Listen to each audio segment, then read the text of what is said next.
to the webinar on Return of Investment in Libraries, jointly organized by the Library of St. Francis Institute of Technology and BKC Knowledge Network. This is the first time that a central library is hosting a national webinar for all librarians. The theme of this year's webinar is Return on Investment in Libraries, and it focuses on all aspects of a future-oriented library, its up-to-date media offerings, and its creative and modern services. In this way, the theme aims to enable us to demonstrate that libraries in all parts of the world fulfill their tasks as important centers for information provision in their institutes. For ages together, libraries have been investing a heavy amount of money in books, journals, both online and in print. We have always gathered the usage statistics in terms of footfalls, number of books issued, and number of beneficiaries for certain services. There are a few amongst us who have gone ahead and carved a niche for their libraries by measuring the return on investment. All librarians would like to know the impact of library services on their parent institute. Hence, this program should enable all the participants to find many tools and techniques to inspire them and to take back refreshed professional commitment to their workplace. Before commencing the webinar, let us all implore God's blessings. We will now play our college anthem, requesting you all to rise for the college anthem.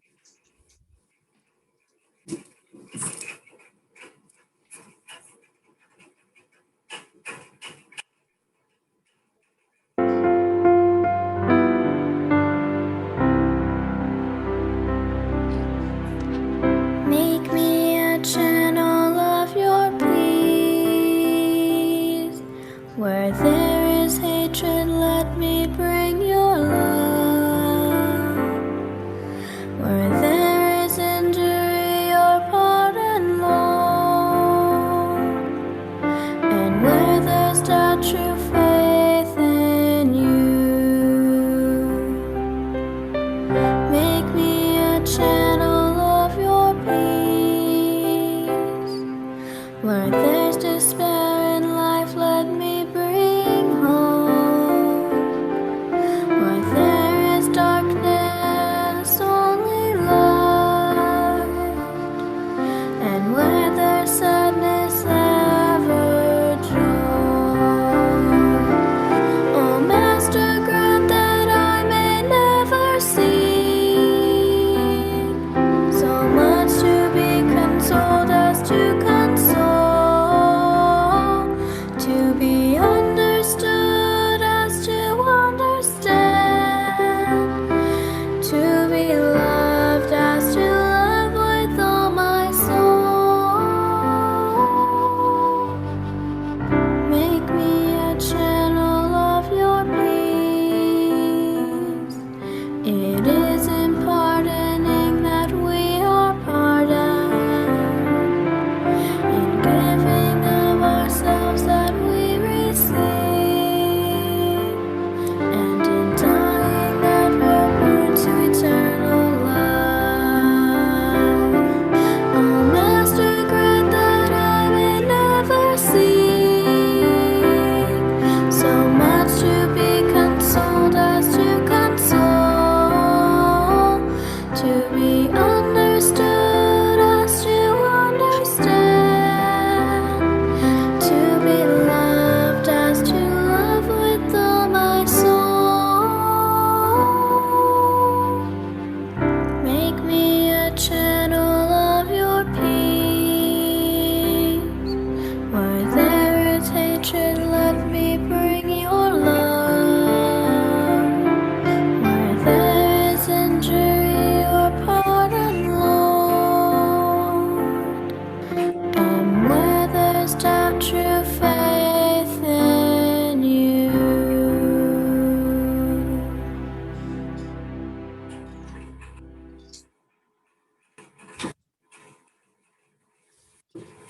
Thank you all. With such a pious beginning, I'm sure our webinar would be a great success. Let me invite our director, Reverend Brother Jose Turuttil, on this good note to give an insight to our institute, St. Francis Institute of Technology. Respected brother, over to you.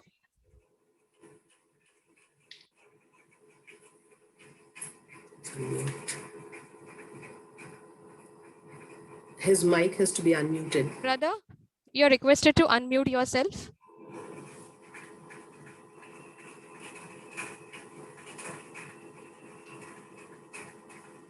Yes, brother. I start, okay? Yes, So- brother. Thank you. Okay, welcome. Thank you.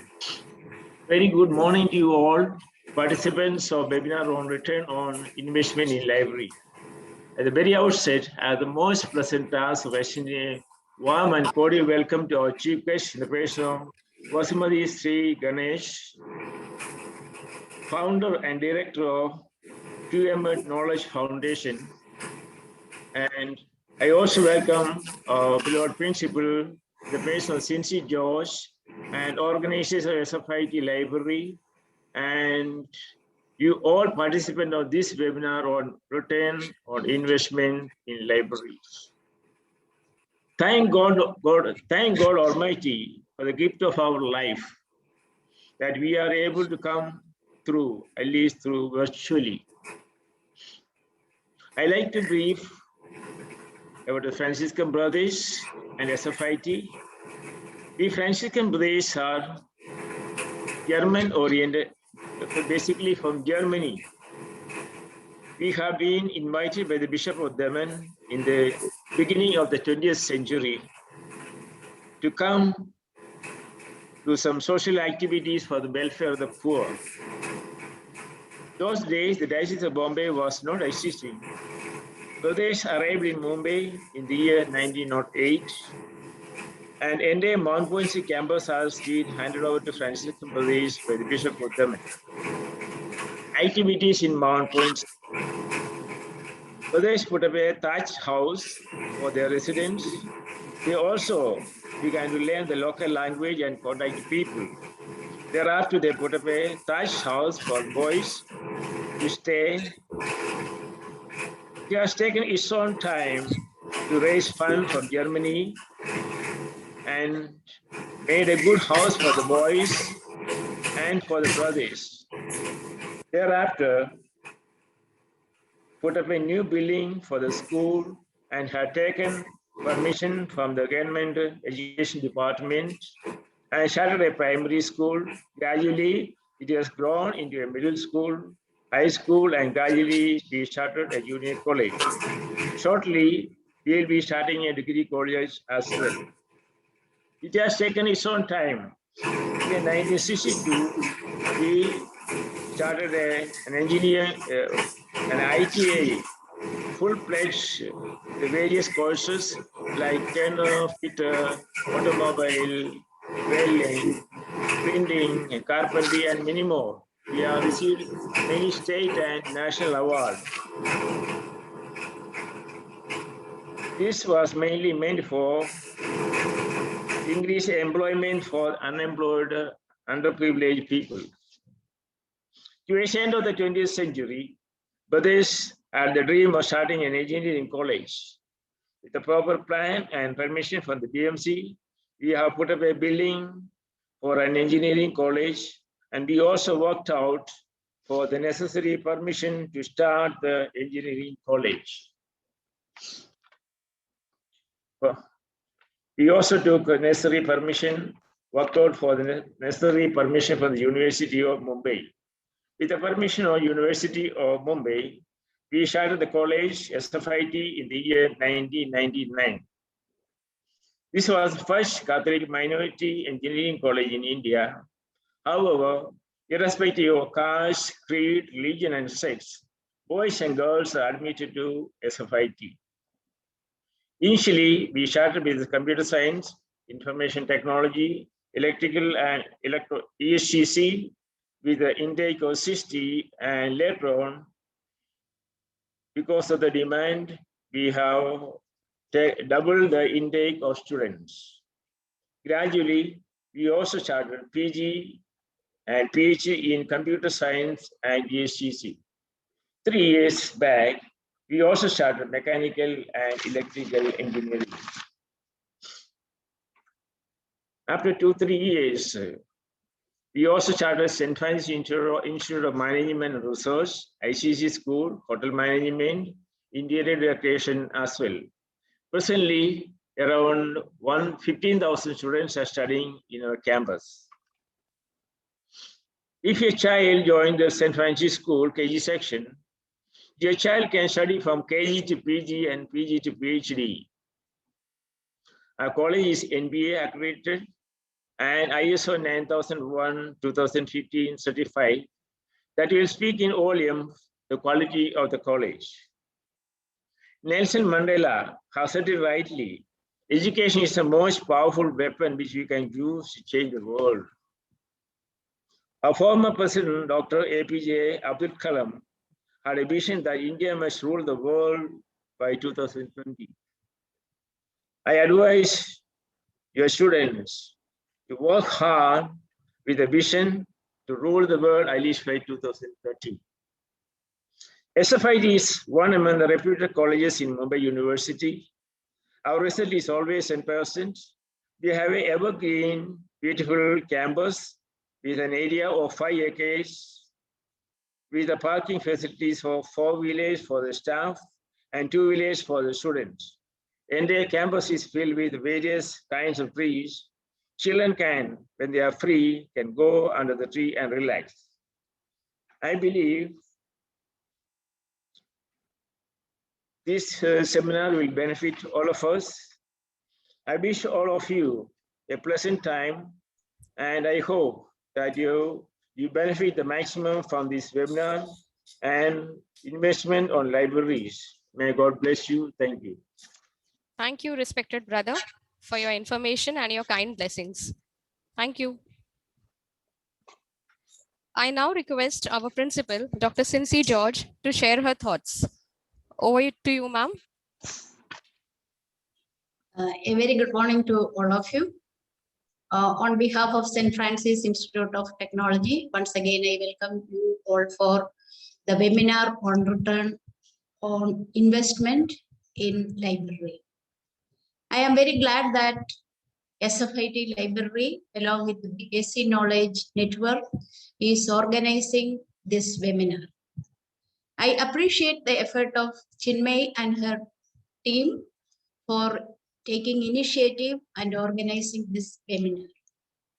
Nowadays, it is a challenging issue that the utilization of library is reducing a lot. We are investing in buying books and journals, but teachers, they are using e-sources for their teaching learning process. I am wondering in future what will be the condition of library, because now, because of this COVID, from nursery, this online system is starting. So now it will be difficult for parents as well to convince the children, read the book, then only you can gain the knowledge. Now students now like a storybook, they read a book using their mobile. It is sufficient to clear the exam, but it will not help them in future. So now either AICT has to come up with some solution for this. They already started that examination reform. As per that new examination reform, the question will not be direct, indirect question will be asked. In that case, the students will be forced to read the book and prepare the exam. Nowadays, to clear the exam, they can one day before, they can read and clear the exam. So now I am very grateful to have Ms. Vasumati Sri Ganesh here. I am sure that the eminent speaker of today's program, Ms. Vasumati, will give you sufficient knowledge to think about how to utilize the library resources properly. And after this webinar, while going back to your institute, you have to, I feel that all librarians will come up with some innovative idea for utilizing the resources which is available in the library. I wish you all the best. Thank you. Thank you, respected principal ma'am, for your thoughts on libraries and important centers in the institute. Weaving around this thread, let me now take you on a virtual tour of our library of St. Francis Institute of Technology.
Thank you all. Hope you all have gathered the essence of our library. And we welcome you all once this COVID pandemic is over to have a look at our library and visit our library. I now hand over the session to Ms. Jayashree Maude. Over to you, Jayashree. Yes, thank you, Chinmay. Good morning, all. I am Jayashree Maude, librarian of Kohinoor Business School. On behalf of BKC Knowledge Network, I welcome all of you for today's webinar. BKC Knowledge Network, an informal network of library professionals created to share ideas and best practices in the LIS field, has over a decade now grown in leaps and bounds and has over 200 LIS professionals as its members. From inception in 2006 till date, BKC Knowledge Network has striven to add value to the professional by holding seminars, workshops on topics relevant to the profession, and many of them have benefited from attending them. Even during the challenging times like lockdown, BKC Knowledge Network continued holding webinars which were well attended by LIS professionals from all across the India. It is our endeavor to promote value-added knowledge and encourage LIS professionals to maintain standards and keep the noble professional to flying high. Today, Institute of Technology Library for an interesting talk on return on investment in libraries. Thank you, SFIT and participants. Please like our BKC Knowledge Network Facebook page and also read and contribute in Genesis newsletter, which has published in quarterly. Thank you very much. Over to you, Chinmay. Thank you, Jayashree, for the wonderful information about BKC Knowledge Network. Now I call upon Dr. Kuljit Kahlon to say a few words about our resource person, Ms. Vasuvati Sri Ganesh. Over to you, Kuljit. Thank you, ma'am. Am I audible? Yes, Kuljit. Okay. Very good morning, one and all. I'm Dr. Kuljit Chikalo. I have been working at Guru Nanak Institute of Management Study, Mumbai, as a library manager for 18 years. It is my honor and great privilege to introduce our eminent speaker for today, Mrs. Basumati Sri Ganesh. Mrs. Basumati Sri Ganesh is a librarian by training and has worked in 2 medical libraries in 1990. She set up QMed Knowledge Foundation in 2007, a trust registered with the Charity Commission, Mumbai. The foundation's program helps everyone in the health science professional to search online and save all results correctly, cited reference correctly. QMed has conducted over 240 workshops and delivered over 455 lectures on this topic. QMed has also created 4 online courses, information resources and literature searching, introduction to referencing, mastering PubMed and reference management with Mendeley. In addition to many individual AIMS and RMRC Vishwa, SMV MCH Pondicherry and 3 institutions of the Manipur group have taken access to these courses. She has also assisted author of systematic review for in-depth literature searching and referencing. Basumati ma'am worked as and recognized and accepted as a speaker by a Maharashtra University of Health Sciences and Maharashtra Medical Council, a trainer by international body in India, FIMR like Foundation for Advancement of International Medical Education and Research, MECON and the Junior. A member by Academy of Health Professional Education India. She was presented an international award in 2013 at an annual conference of Medical Library Association of USA. My dear friend, a big applause for eminent speaker for today's session on very relevant topic, return on investment in library. Warm welcome, Basumati ma'am. Floor is yours. Welcome to you, ma'am. Over to you. Thank you for the kind introduction, and thank you SFIT for hosting me today. Thank you to the BKC Knowledge Network for planning this event I offered to speak about. So I'll just share my screen. Yeah. Is that visible, Chinmay? No, ma'am, not yet. Oh, sorry, I didn't do the sharing. My mistake. I'm sorry. I just put it on slideshow and forgot to do the share. Yes, ma'am. We are able to see it now. Wonderful. Okay. So I'll begin. I'll just adjust my screen. Yeah, right. So return on investment in libraries. I'm going to not spend time on this because Dr. Kuljit gave all the details here. Maybe it's just a nice thing to add that today is my 462nd lecture since the inception of the foundation, except for a small number which some of my colleagues had to do, sometimes because there was an overlap or I was traveling somewhere and so on. A little bit about our foundation. We like to call ourselves a unique change-making NGO. We are registered with the Charity Commissioner Mumbai, and what we do is change making in the health sciences, education, and research areas by tackling two things which are not taught in detail in the academics and profession there, which is skill building in online searching and referencing. These two skills are not taught, and we are doing the skill building. We are hoping that the impact, we are working towards the impact of strengthening research methodology, having a lot more high quality Indian research output. And based on that, what we are hoping to achieve is evidence-based care and treatment for all, which goes into a healthier population. How are we doing our skill building? Online courses, workshops, lectures, both.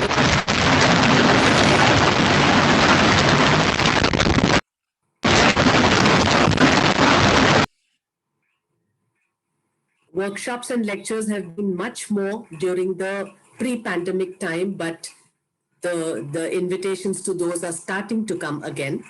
And mentoring. For those who do our online courses especially, we do offer one-to-one and group mentoring. So this is how we are working out of a tiny office here in Andheri. So I'll get to the topic, ROI in libraries.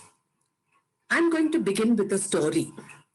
This is something that happened in the early 1990s, 91, 92, around that time.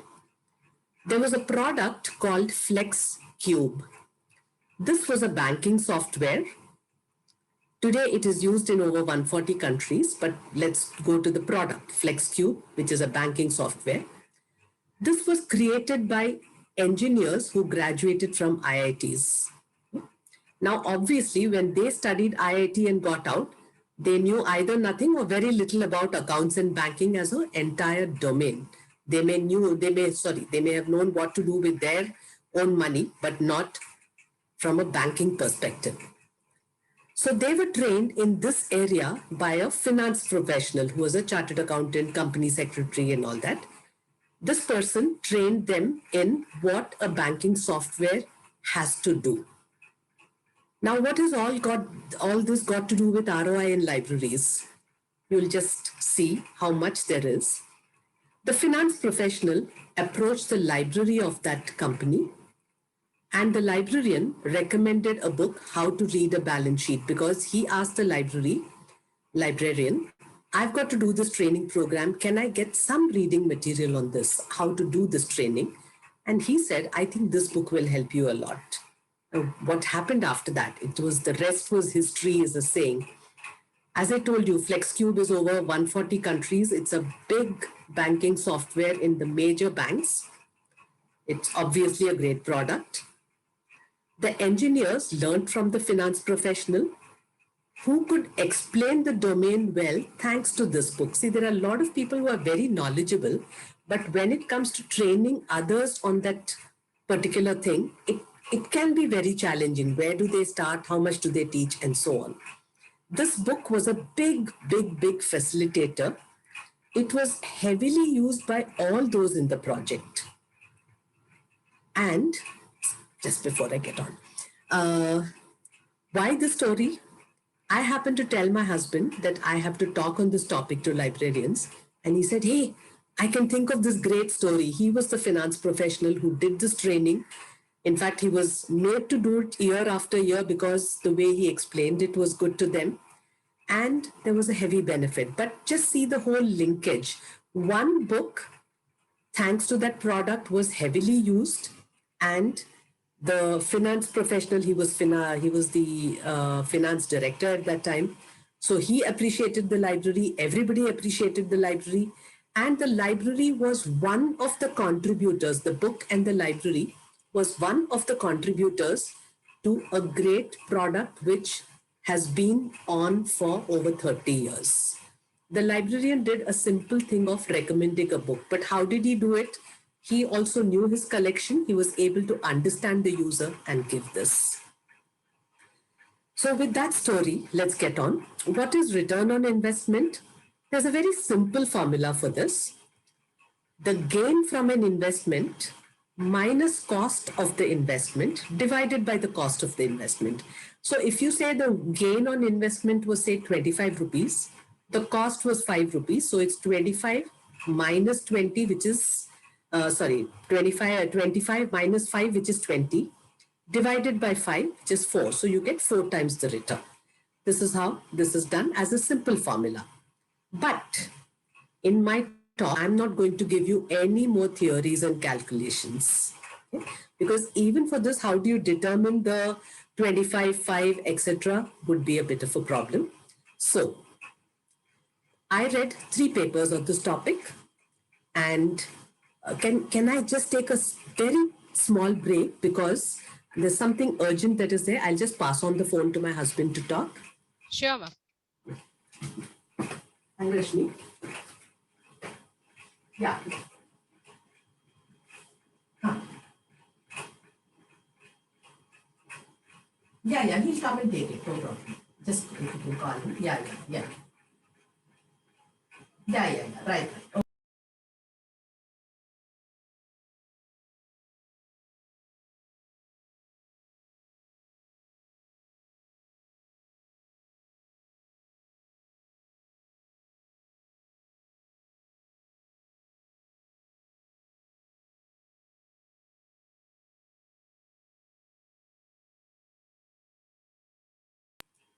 Thank you for accommodating this because it's something urgent about the trust that is happening.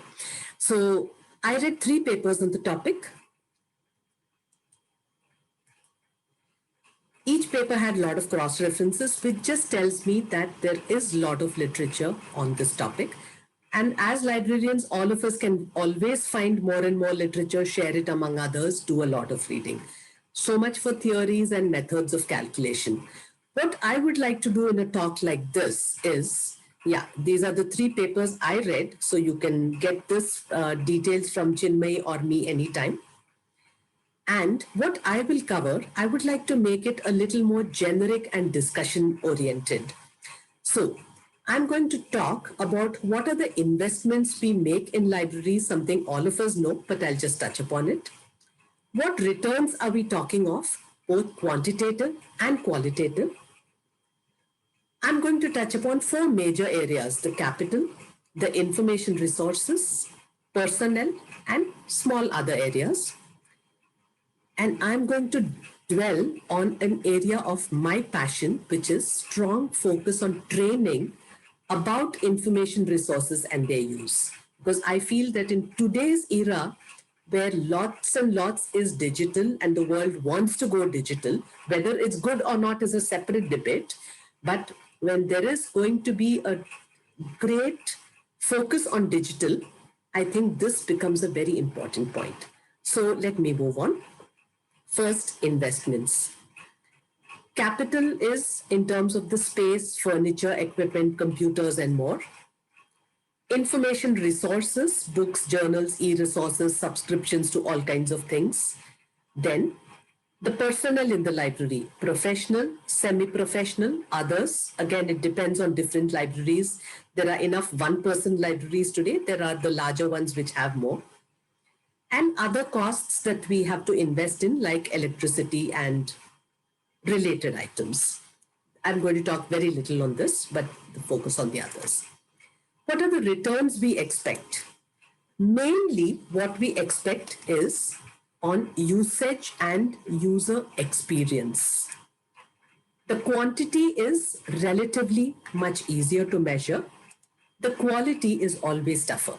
Qualitative research is so much more wide and got so many variations. So in the library, A library is very, very similar to a service industry, but a library is most often a not-for-profit organization. In any service industry, the user experience is a key factor. So we've got to really take this very, very seriously. Let's take an example of some other service industries. In a hotel, of course, the food is important, but other services are equally important. If we are served in a wonderful atmosphere with great waiters taking great care of us, even if the food is not at its absolute best, we might still enjoy it a lot. Restaurants, again, the food, service, it's ease of ordering. However good one hotel, one restaurant is, if another, we can order it more easily through a Swiggy or something, we might rate it higher. Airlines, railways, there's booking, in-flight or in-train services. How easy is it to get to the place? What is the security? So many things like this. Educational institutions, the teaching, the facilities. So it's based on this that students would recommend them to others. What kind of numbers of applicants you have. There are so many measurable things like this. A lot is dependent on not just the product, if there's a product, but the services. So let's get to measuring returns in libraries. As I said, quantitative, qualitative. Let's touch upon each. So in libraries, if we take the quantitative part, which is capital, I've put in this earlier as well. Let's take the use part of it. Whatever we have by way of space, furniture, we always like to see an increase in use. Chinmay had beautifully shown something to measure the footfall. That was very nice to see. Information resources, we like to see an increase in use. We always try to quantify the downloads that have happened. The personnel, we like to see an increase in involvement with the users, because it's obvious that if the librarian sits inside a closed door and is not accessible, users don't know the person and don't know how to judge the person. They'll only say, our librarian is never available. The more a librarian interacts, and obviously interacts well, the better the return there. Other resources like electricity, etc., obviously have to be used optimally. It must be available when needed and conserved when not needed. The quantitative also has certain tougher aspects of measurement. I'm just sensitizing here, and I think we need to probably take each part of it and do really lots more thinking and discussion and research if required. Let's say measuring quick usage of a resource, something which is very important to a user. Now, I've always worked in the medical space, so let me imagine myself in the Hinduja Hospital Library where I spent 3.5 years. If a user came into the library, went straight to a particular shelf, pulled out a book or a journal issue, looked up something and rushed back to make a decision about a patient, I may not know at all that this person has done it, but it's a very, very important use. And how do we measure several times something like this happening? We've got to think of, is there a way to measure such things? With technology, it must be possible. How do we do this? Items read in a reading room but not borrowed. This is something I had to explain to our internal auditor when he said, when it was soon after joining, I read a report which said the library is inadequately used and this is the count of issues and returns that have happened. So I said, you haven't counted in the reading room usage because we are not recording that. I remember Bombay University, when I studied there, every item was recorded. Anything we pulled out, we had to go to the front, assistant librarian sitting there, get it noted, and then go to the reading room to actually sit and read. Downloaded but never read. I'm sure this is something that is happening fairly often with a lot of people, because I deal a lot with the medical profession. I know how much they love downloading something. How much time they get to read it is a question mark. But people love to possess. It's human nature. So anything available, download and keep. Given an article downloaded to an outsider, This today has become a great method of interlibrary loan without libraries. A medical student wants an article, he'll put it up in a Facebook or Twitter post. Somebody else in another library who has access will download it and send it to this person. Who's done the reading? An outside institution. Is a library happy to say 20,000 outsiders read this particular article or this particular journal issue when nobody in our institute read it? Obviously not. It's unlikely that they're going to be supremely delighted and take this as an aspect of measurement. But there are, I'm sure if I have said these four, among this audience, we'll get a lot more such examples. What is tough to measure even quantitatively. But just because we don't know how to do it today, it doesn't mean there's no answer. We brainstorm along with our users. You never know what kind of answers we could get for this. Quality of usage. Okay. So again, the same things. Let's see what quality. The space, furniture, etc. Of course, I put this in jest. The space could have been used for sleeping or research discussions. Now, it doesn't mean that somebody who's fallen asleep for 10 minutes, it's bad usage, but we've got to really monitor and see how it is used best most often. The books, journals, subscriptions. Yes, downloads are a measure, quantitative measure, but each item, what difference did it make to the user? Did it help the person just become more aware? Even that's very good. Is it helpful in teaching? Was it helpful in a research project? Was it helpful in making a flex cube? That's the ultimate level that we need. We've got to really probably have 1 to 10 or something and give examples like this and say, where did the usage of this rank? How did personnel, how did they serve the user and the organization? Again, these kind of ranking scales. Other things, it'll be nice if we could measure how optimally it was used, whether it was wasted, whether it was not available when needed, all these kinds of things. So all this is quality, and I'm sure there are good measures we can come up to with all this. Okay. Some of my thoughts in how do we increase returns. Let's take the capital. Space, furniture, equipment. We can constantly observe, discuss, and document our usage. Of course, for everything, we should do a literature search and see how well others have done it. Take all those ideas, have discussions, come up with newer ideas, and see how we can do this.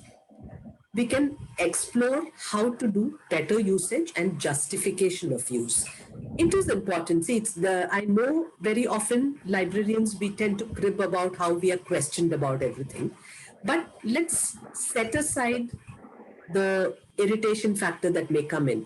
We ourselves should wear a management hat and say, let's go on. We don't have to justify to others. Let's justify to ourselves. Let's be 100% sure that whatever we are investing in has some amount of good return. I'll quote an example of a library in Israel, which I had the extreme good fortune in visiting. I happened to know the librarian through a mailing list. And when I told her I'm going to be visiting Israel, she said, you have to come and spend a whole day with me. I was most delighted to do that. And when she took me on the tour, she said, you can see lots and lots of empty shelves. You must be wondering what it is. I said, of course I am. And she said, you know, we've discarded bound volumes of journals for which we have access electronically. And just note the amount of effort they did. She said, for every volume of a particular journal, we checked if there was a special issue and we didn't have it in the electronic access, we retained that special issue. But the regular issues, we had access, we discarded them. So with all the space available, they've converted it to a research hub.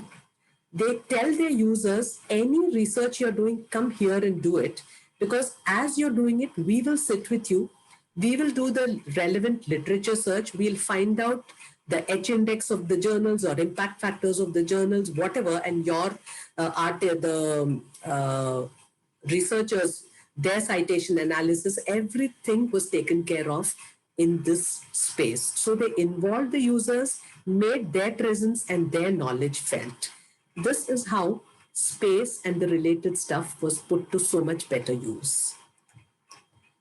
Then, yes, I had to put this down so that I wouldn't forget. One of the experiences I had in Hinduja Hospital was, again, X number of books have never been used. That was an internal auditor's remark. And I had to say that these books are really old. It's most natural that nobody will use them. And if you don't grant the budget for buying newer books, it's unlikely that the library will be used. In my time, I made a lot of changes. These were early days. But later, when this internal auditor, by the way, he and I became great friends eventually. When he retired and moved on, the next auditor who came, I went soon after he joined to introduce myself, give him all details about the library. And I told him about these transitions, about how it was I joined and how I made changes. And when I talked about this lack of usage of resources, he came up with a very interesting remark. He said that,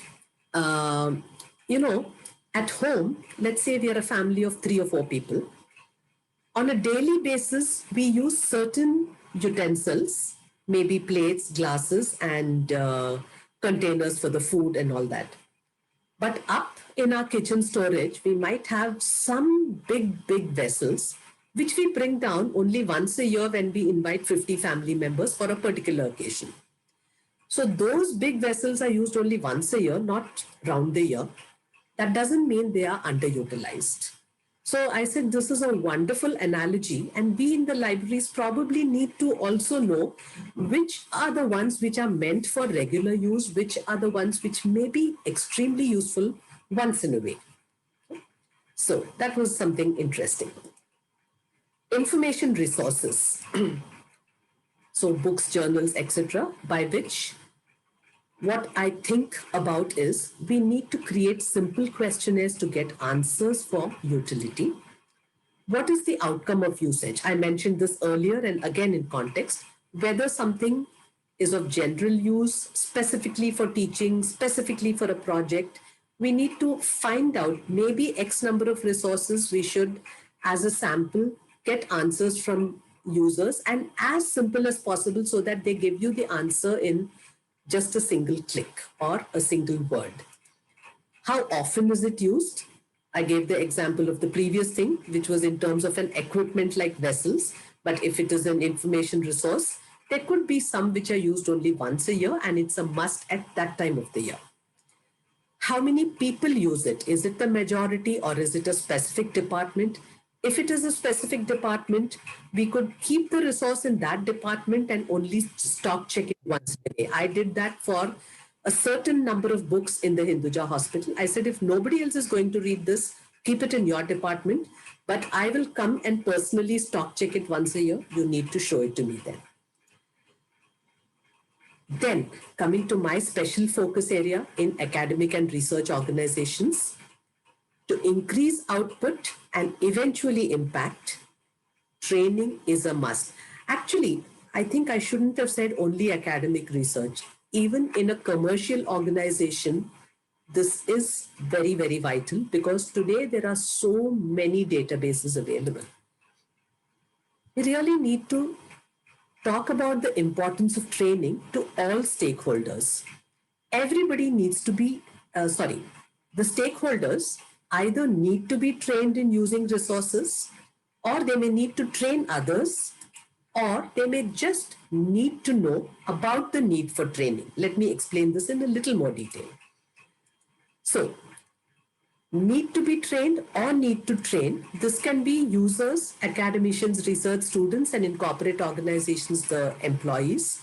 Everybody first needs to be trained, and then some of them may need to train the others. It could be the librarians, it could be some senior faculty or managers, etc. They may need to train new recruits or younger junior people, etc. It's always a need. Yeah, so librarians I already mentioned. Need to know about the need for training has to be inculcated for anybody in the senior management, including those in the accounts and internal audit. Because the question about the use of the need for the resource always comes from here, very rightly so. They have every right to question because their job is to keep the finances of an organization in order. And it's definitely vital that everything has to be questioned. Now, all need to understand the need for constant training and updating about resources. And why is this? Today, we have a deluge. It's really like this. We want a glass of water. From a fire hose, we get a full blast of information. We can't keep, this child is gasping for breath. And the same way, we are really gasping for breath with the amount of information, the number of resources available today. And having access alone does not guarantee use. I know so many libraries which say we have this database, this database, this database, we are well stocked, all that. But no one really necessarily talks very, very, full of delight about how much it is being used and what returns they get. They may talk about number of downloads and all that, but what is the real result of it? Information products are emerging in great numbers. Every now and then we are being told about new products. Only if users know how to use them effectively will they use the resources.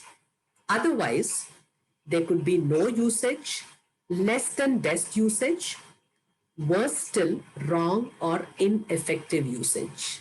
I'll take a minute to say this. Now, I do a lot of training in one free medical database called PubMed. It's free to anybody. A panwala who has an access to internet can use it, technically. But it's amazing how many are using it all wrong. It's really amazing. The deeper I dig, the more and more ignorance I find. Okay? And worse still, if there are senior doctors who are using it wrong and they go teach it to students and junior doctors, it just gets a serial effect and more people are using it wrong. If this happens for free resources, at least you don't have to worry that you've spent money on it. But what happens if the same ignorance is transferred to resources costing lakhs, crores, etc.? It's really not a good thing to happen. So users have to be taught the right searching methods, structured, methodical searching to get relevant resources, which is for general research or general academic improvement. Sometimes they need to find the needle in the haystack. This could be in case of something which is very rare, like in a medical domain which I work in, it could be about a rare disease. But there's a very interesting research area where they need this needle in the haystack. So I'll take a minute to explain this. In the medical domain, there are people who do secondary research called systematic reviews. So a typical example is drug A versus drug B, comparison of both for a particular medical condition. For doing this, they have to find every available study comparing the two across the world, whether it has been published, not yet published. So they have to find every available study. Once they get it, they will check each one for relevance. So typically it's not uncommon to get 5,000 odd results and going through all of them. There are systematic methods of doing all this. Every step has systematic methods.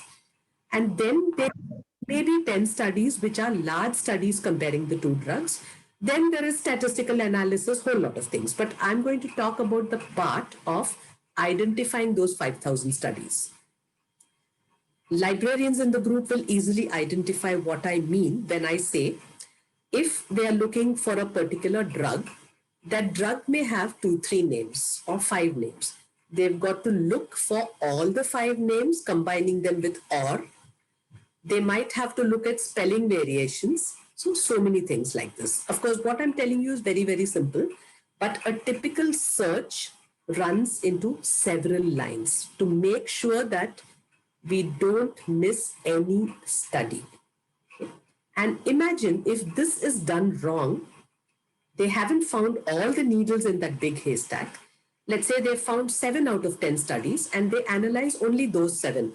What if the other 3 had the more important results? Your final systematic review is not systematic. It's not giving you the right evidence. So this is the level where the librarian building or information specialist in this case, building the soundest of foundation for the secondary research is called for. Right understanding of features, we can choose a more expensive front end of a database and justify its cost. This is an example. Again, the same PubMed, which I talked about, long back, it was called Medline. That was the original database.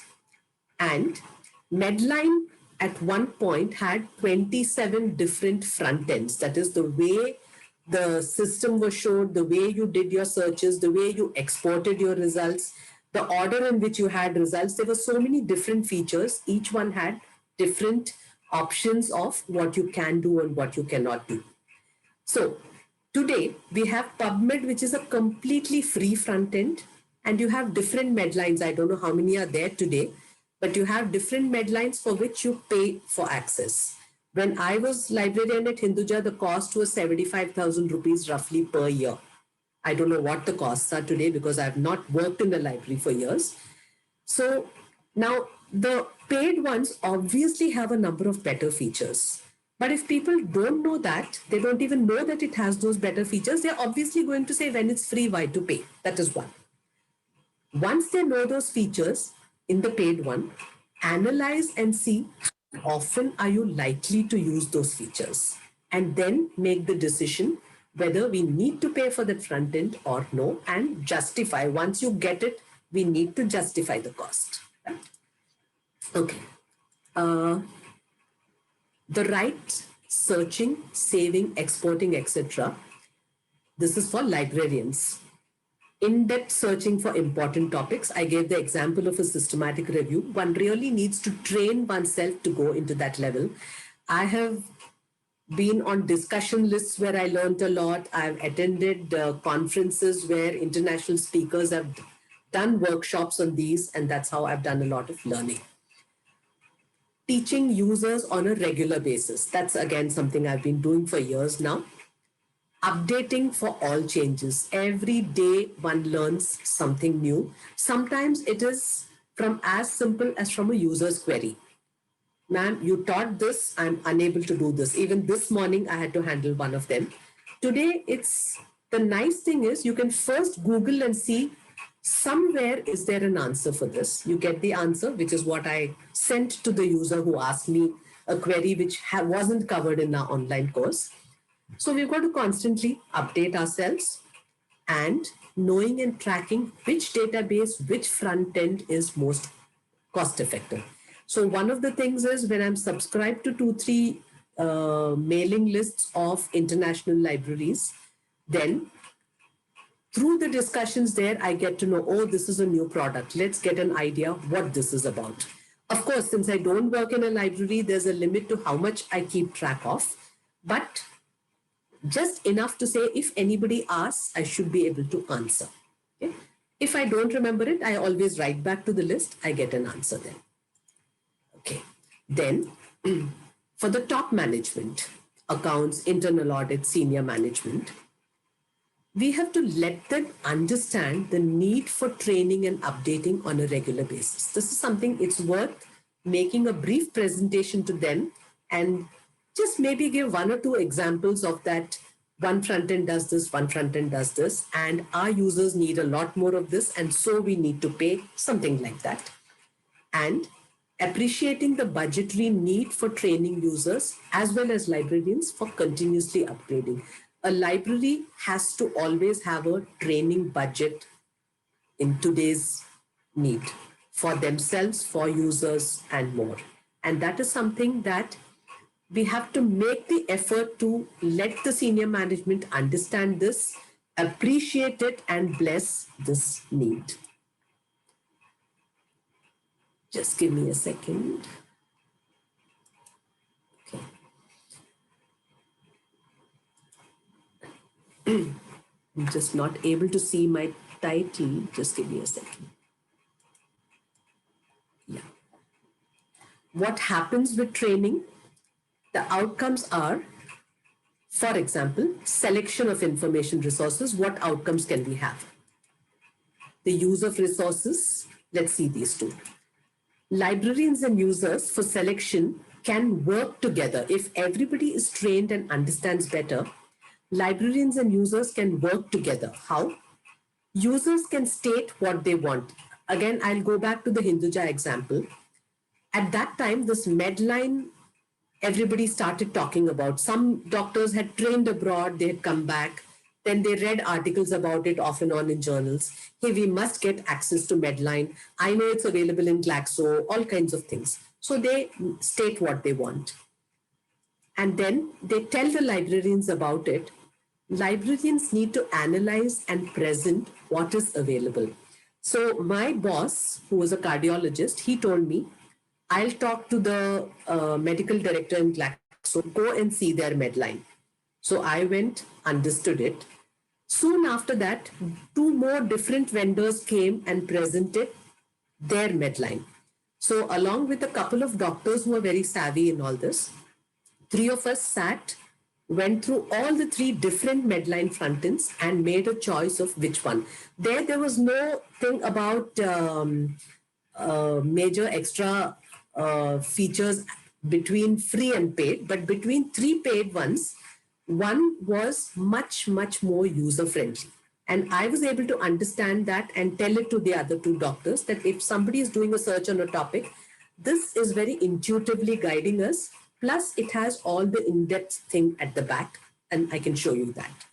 So we analyze and present, and then again, the users understand. Sometimes they may want to debate further and come back to us. It could be a back and forth discussion, but in the end, everybody has decided it together.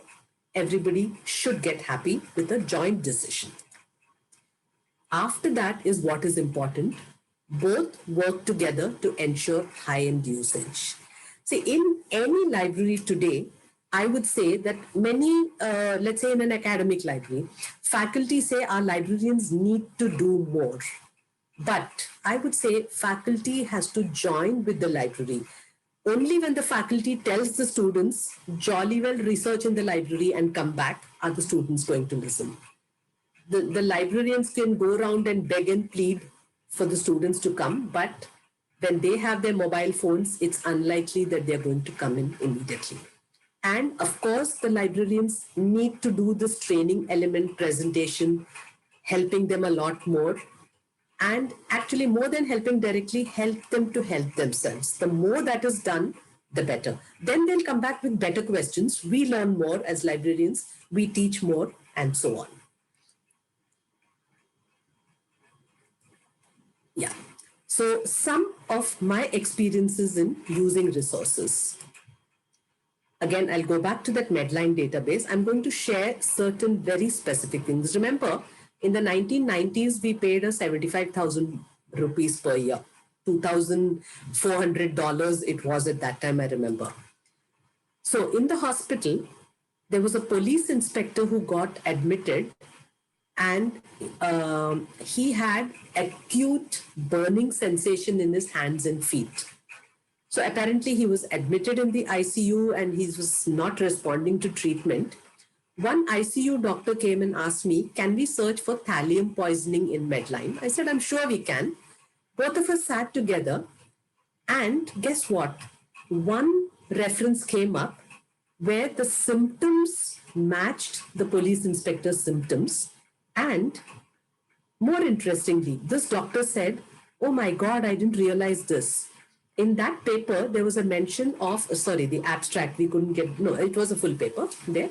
In that paper, we had the full text access. Medline had only abstracts.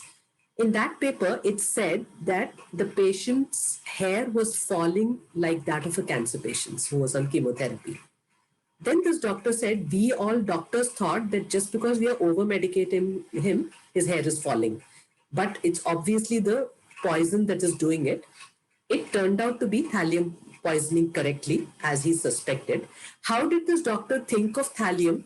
He was an Agatha Christie fan, Agatha Christie's murder mystery stories. And there he had read of a thallium poisoning where lot matched with the patient. So we found this. We got it tested at the BARC because BARC, in fact, the ICU team had asked BARC, can you test for different heavy metals? BARC said, no, we can't do different ones. You'll have to tell us specific one or more. So finally, they asked for thallium testing. His thallium levels were very high. Somebody had poisoned him. Then came the antidote for the poisoning.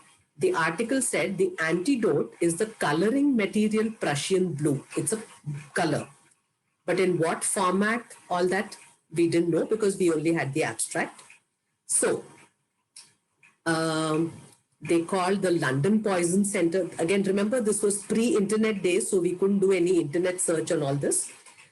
They called the London Poison Center. One of the ICU doctors had very recently returned from there. We called the London Poison Center, and from there, they said they would send us the antidote. They sent it, and the patient was saved. When this case was presented in our conference hall with the patient being there on a wheelchair, I was also invited because I had a role in it.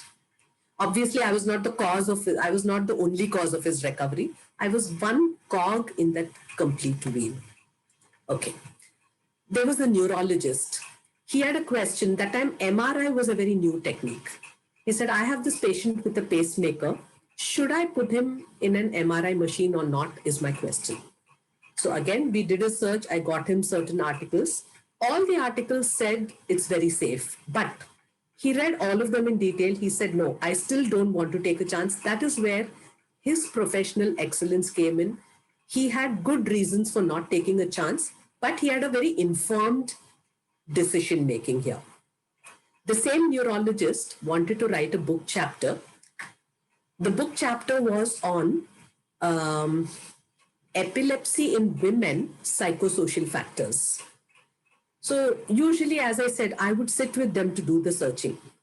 And he said, this should be very easy. Epilepsy, women, psychosocial factors. So I said, no, you're writing a book chapter. This has to be much more detailed. And he was in a mood of something. He said, let's do something. We'll first do it my way and then we'll do it your way. I said, wonderful. Let's do an experiment. So first we did it with his method, putting in those 3 terms. He got some 35 results. He went through them. He said, this looks like it's more than enough.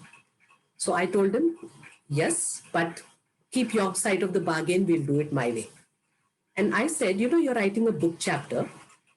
These articles that we retrieved are only getting broad coverage of psychosocial factors, whereas I want to go find every possible word for different psychosocial factors, combine all of them and combine them with epilepsy and women.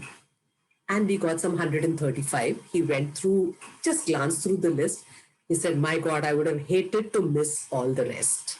So obviously his book chapter became so much better. Who all benefit? Every reader and more. Last one, a urologist. One evening, he came and said, I'm doing this particular surgery. I forget the name now. He said, usually the approach is from, say, the right side. And now I have been reading that the left side approach is better.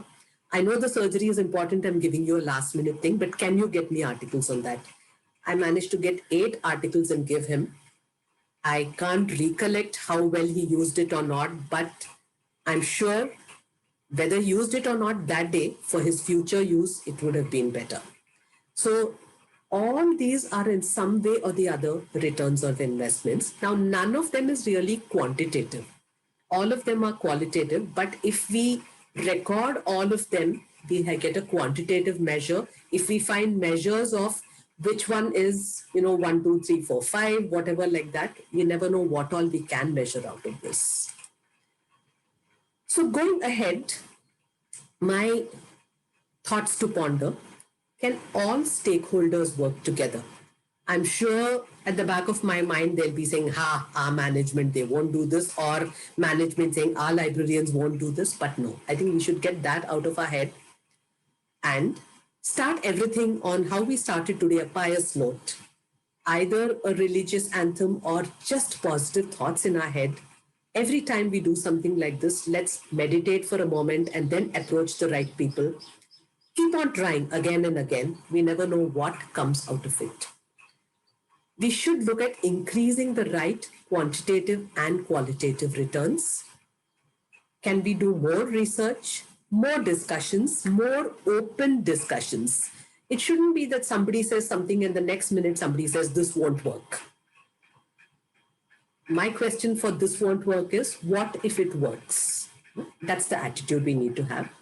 And we've got to see, how do we get the best out of investments today, then tomorrow, then day after, and so on. If we don't do all this, we are really heading for disaster, where there's always the question, will the library be closed? So again, glimpse of QMET focus on training. I felt over years that this training in use of resources, I felt this right from the early 90s. And it's just got more and more important with the internet. Even though everybody says, we all have our answers on our phone, I think this is getting more and more important. Before I actually tell you the QMET's focus, let me share two small incidents, because I'm realizing that I'm well ahead of my time. So very recently, a young doctor who is aspiring for the IAS, my husband and I know him well. He runs a very good foundation himself. So he, where he went through all the entrance exams and now he's awaiting his interview. And before that, he's like most people, he's going through a coaching institute where they have done mock interviews. So he sent us the recording of a mock interview and asked us for our comments. One question was something about the water situation in the taluka from which he originates. And he gave a slightly vague answer and said that, I don't know much about this. So my husband's reaction later was to tell him that, you shouldn't say, I don't know. You jolly well know. Better prepare for all this. So I took the phone and I said, of course, he's right. You have to be better and better prepared. But, you never know what questions you get. And every human being, there's a limit to what a human being knows. Whether they ought to know or something is a debatable thing. But it's just possible that there's one question you don't know. So I'll tell you how to answer that. And I said, you must not say something and say, I don't know more this. You say, I'll tell you how much I know, and say whether it's one sentence or two sentences, and then say, but in today's age, one thing I know is I have to immediately work on getting more information about this. So I would approach the best experts. I would research and see which are the best in websites and databases that would answer my question. And maybe other individual experts, libraries, I would get through all this and see that I get the best answers.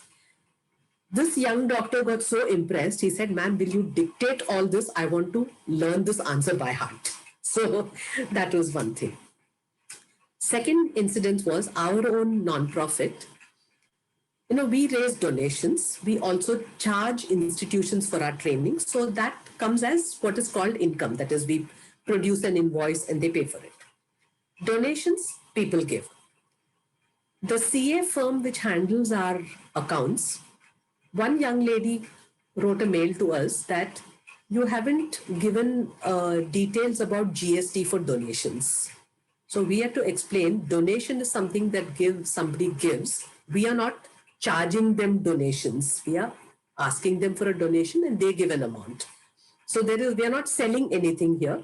So there is no GST for this. And then I told the highest person in that institution, that the CA firm, that, I think you need to train your people on this because this is not a question they should be asking their NGO clients. So he said, he checked with them and he said, apparently they read up some article and they asked. So again, it was an important thing to see. That article within quotes turned out to be a blog post. Do you trust a blog post or do you trust the government website which brings out the rule about this? So they have no clue about it. Now imagine if that CA firm had a librarian who was specialized in those kinds of queries. Their library may be just the size of this bookshelf behind me, nothing more. But the online stuff that a librarian has to track and keep giving them could be enormous. So I really feel today that any institution, whether they have a physical library or not, must really look at having a librarian, and librarians have to become subject specialists and online tool specialists as well in such cases. Okay. So with that, a glimpse of QMIT's focus on training. So this is our website, qmitcourses.in, and the very first slider image says research without a correct search is not research. Just our quote. If you go inside, there are 4 courses right now. We are working on adding more. The first 2, we made them free because they're very, very basic knowledge that we believe every medical student, dental student, nursing student, everybody should know. So these 2 are free. They're very, very basic. So the very basic fundamentals of searching online, very basic fundamentals of referencing. What kinds of things do you reference? What do you not reference? And so on. Okay. Then we have this Mastering PubMed. As I told you, PubMed is a free database. It's an index to thousands of journals going back to the 1920s and 30s. Okay. The index doesn't have the full text, but it links to full text in many journals. Whether it's free or not is determined by the publisher, but it's the index which is the main thing. How to search it, there are so many nuances that we've divided the course into a basic and advanced. People can do the basic part, get the certificate. Those who want to can do the advanced part.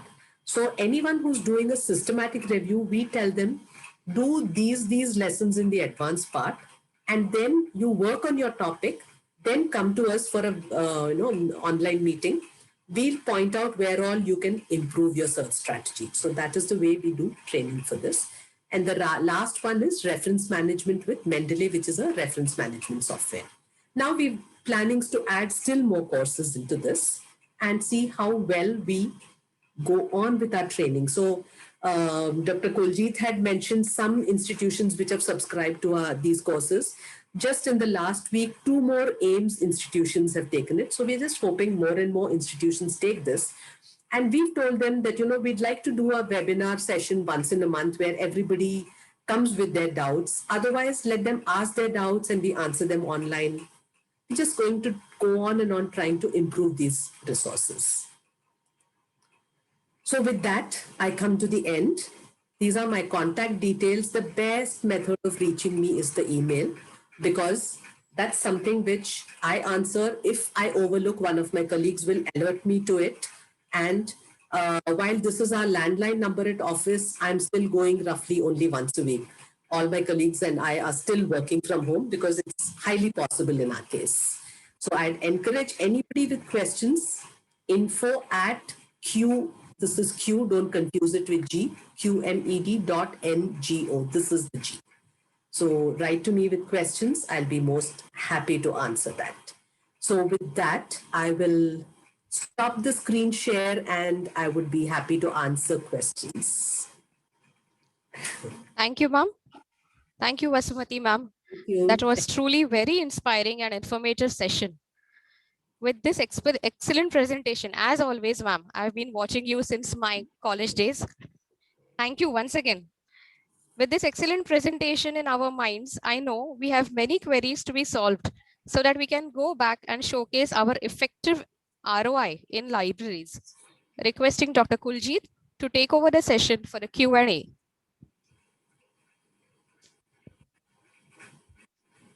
Dr. Kuljit? Yes, ma'am. Thank you so much, Vasumati ma'am. You are really enlightening the session, and I think we all are enjoyed your session very much. And so far in chat box, we still receiving any question if they have.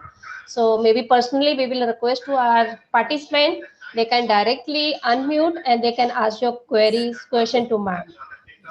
So maybe one by one, please unmute those who have any doubt, any queries. Even if it's not directly related to this, feel free, because it doesn't matter if there are no direct questions Yes. on. We could still have any other questions.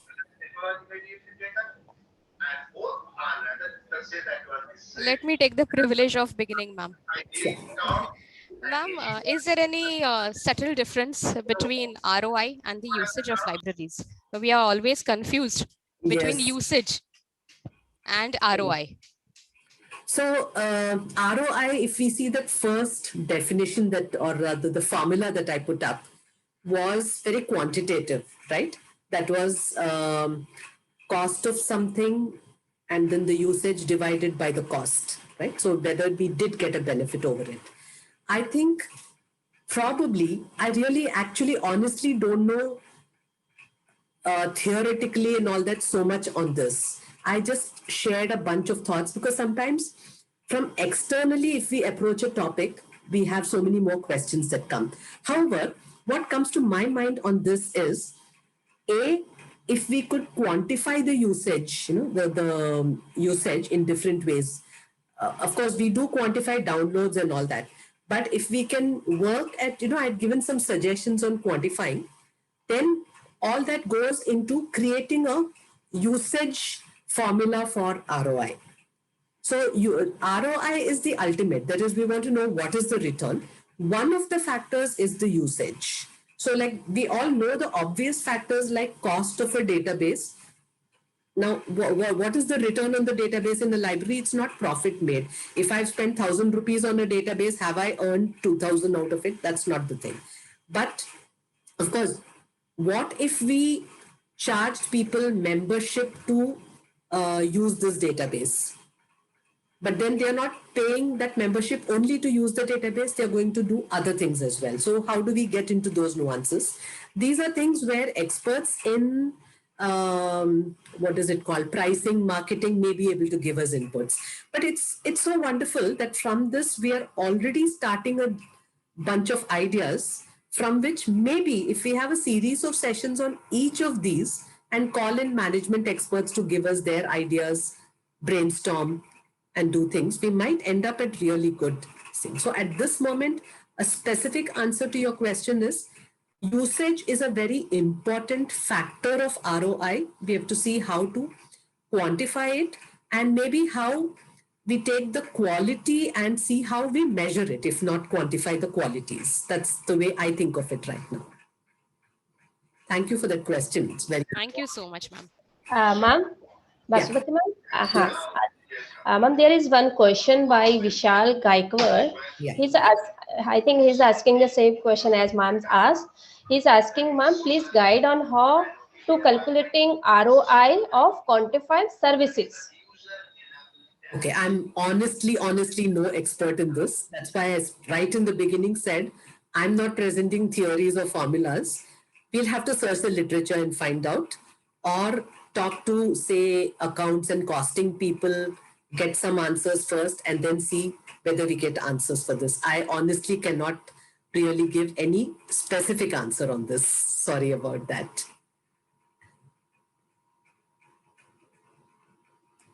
ROI research. Again, I don't have one straight answer on this. And that's why I focused my talk on different small bits, and we've got to all collectively come up with answers for this. I don't have specific answers on these things. But I've thought a lot about it. I must say that, because for me, it's always when different libraries in our medical field tell me that I know of one major medical library in the country where the budget 2-3 years back was 16 crores. 16 crores. And when I did a very basic lecture on searching, the medicine department professors later came and told me this was just great. And I had taught the very, very basics, because in a 20-25 minute session, that's all you can do. And then I asked them, I said, I want to ask you a question. Your librarian said you have the 16 crore budget, and he explained what all databases you have. Do you believe these databases are being well utilized? This is based on what you heard from me. They said we are very sure it is not. Now, isn't that scary? And that's funded by the central government, which means a lot of our taxes are going in there. Do you think librarians in developing countries get lesser ROI than developed countries? If yes, can we demand government and other authorities to strengthen the info base of libraries? Well, I would say I suspect the answer should be yes, but I can't guarantee that the answer is yes. We have to do a research on that.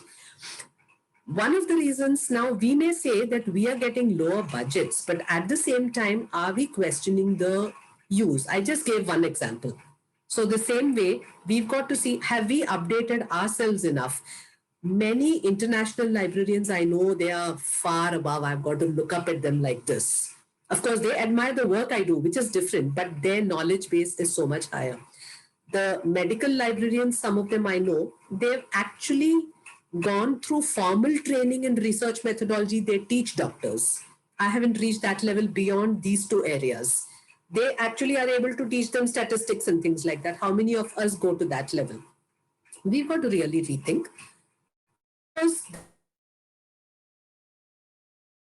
That's why I said all stakeholders.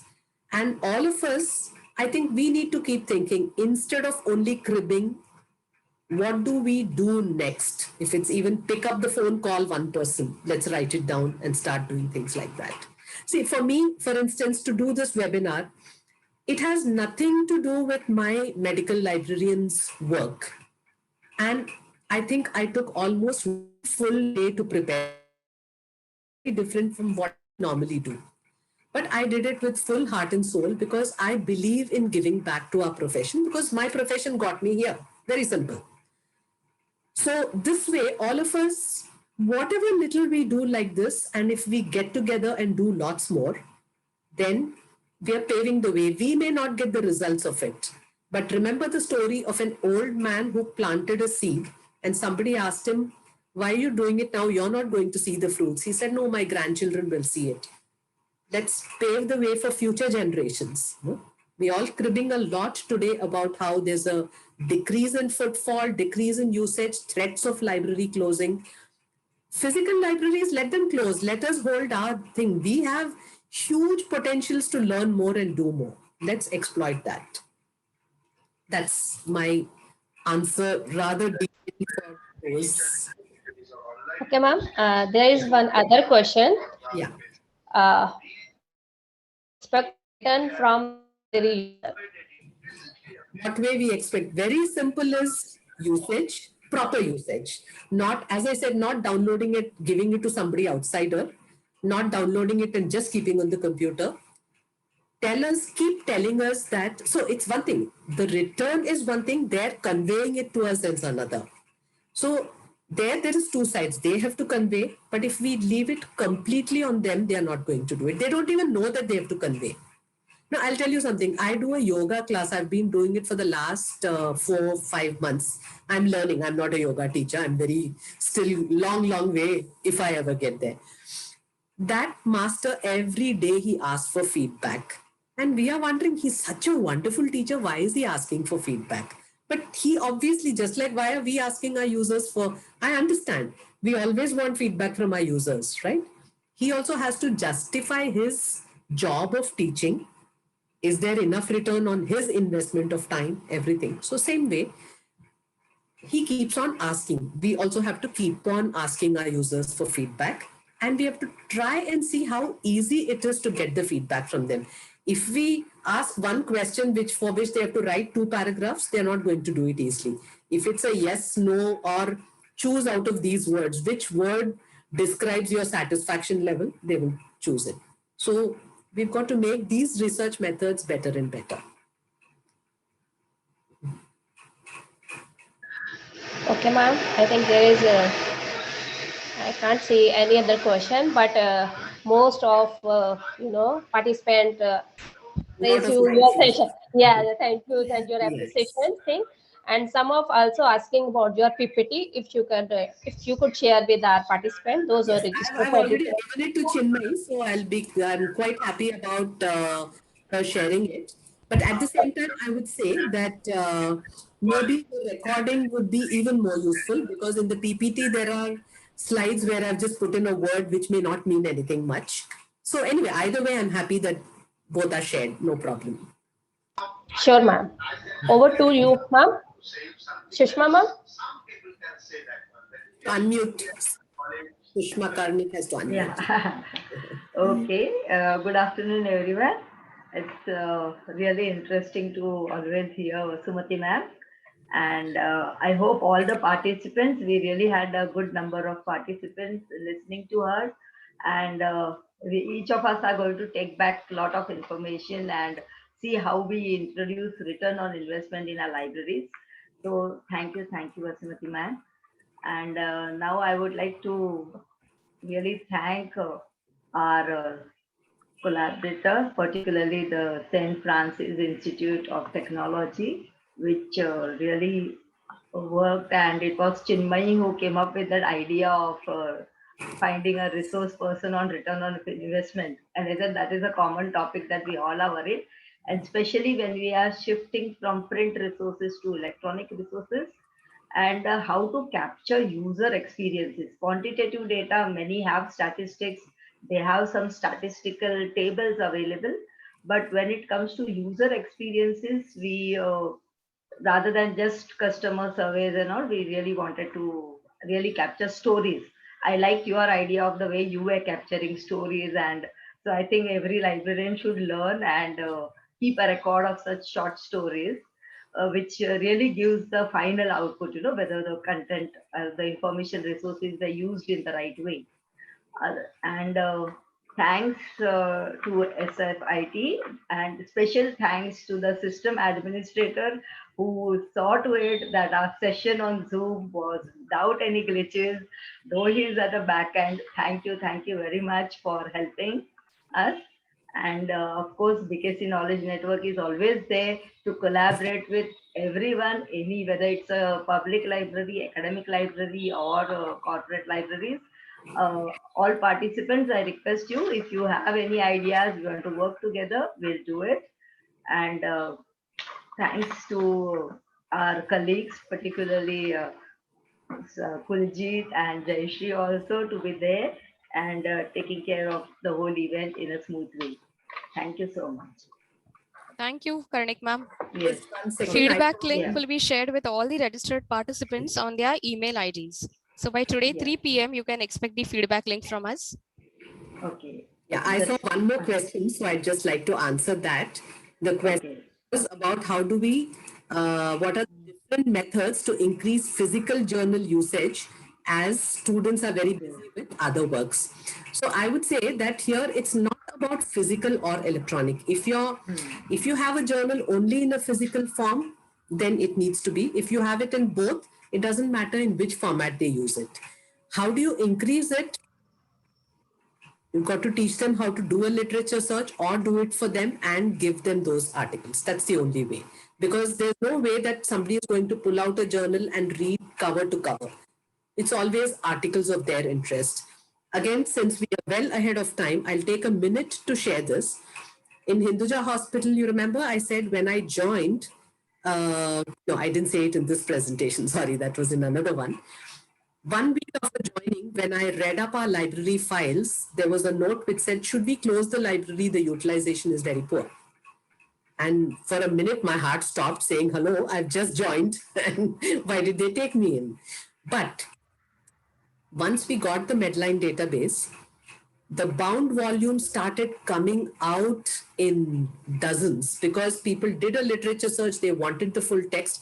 I could configure the Medline to give results which came from journal collections available in our library. It's possible in PubMed as well. It was possible in the CD-ROM Medline as well. I discovered that and configured it. So any search they did, I would tell them this feature is there. They said, yes, please do it. So they would, let's say if there was a total of 100 results, out of which 20 were available, they'll say, give me the printout of those 20. They go pull out all those bound volumes. Suddenly the masses on the reading room table, no, and we didn't have a room to reshelve. I had to push that case to get a pune for reshelving. It didn't happen in my time, but after my time, permanently there's been a pune. So some things don't happen in our time, but I got for the library. That was important. So anyway, digressing for a minute, but going back to the original, that's how the print volumes, the print journal is highly utilized. If you have more of electronic and that's what people are going to use, you have the print that depends on your institution and the preferences of users and the budgets. But the electronic has to be used, again, with the same process of proper searching, identifying the articles. Tejas, I hope that answered your question. Yeah, sure.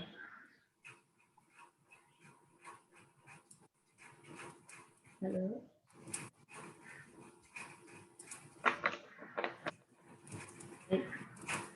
Chinmay? Yes, ma'am. We're ready to wind up. Yeah. Yes.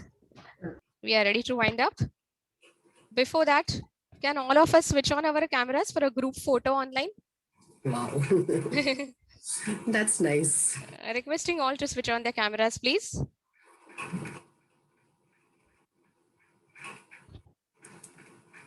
All of us, we can have a nice cheesy smile. So here I go. 1, 2, 3. Say cheese.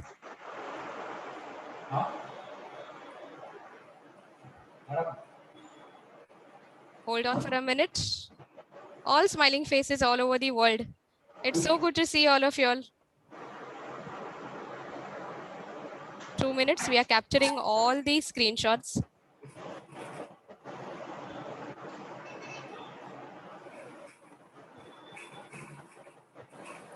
This is a fairly new topic in India, ma'am, return on investment in libraries.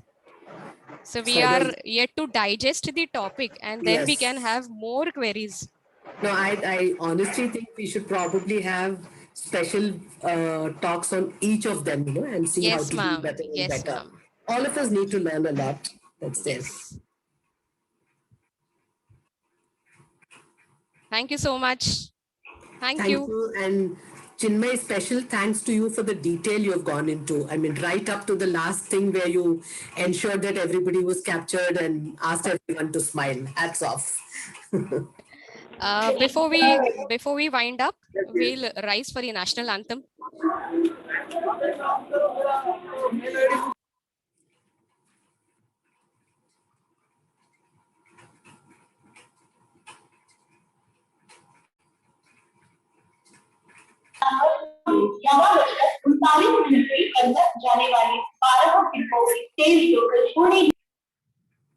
Jana Gana मन अधिनायक जय हे भारत भाग्य विधाता पंजाब सिंधु गुजरात मराठा द्राविड़ उत्कल गंगा विंध्य हिमाचल यमुना गंगा उत्कल जलधि तरंगा तब शुभ नामे जागे तब शुभ आशीष मांगे गाहे तब जय गाथा जन गण मंगल दायक जय हे भारत भाग्य विधाता जय हे जय हे जय हे जय जय जय जय हे।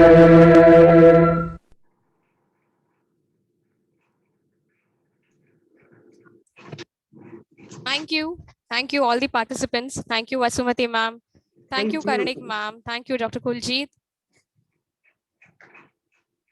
Thank you. Let's all end the meeting here. Thank you once again.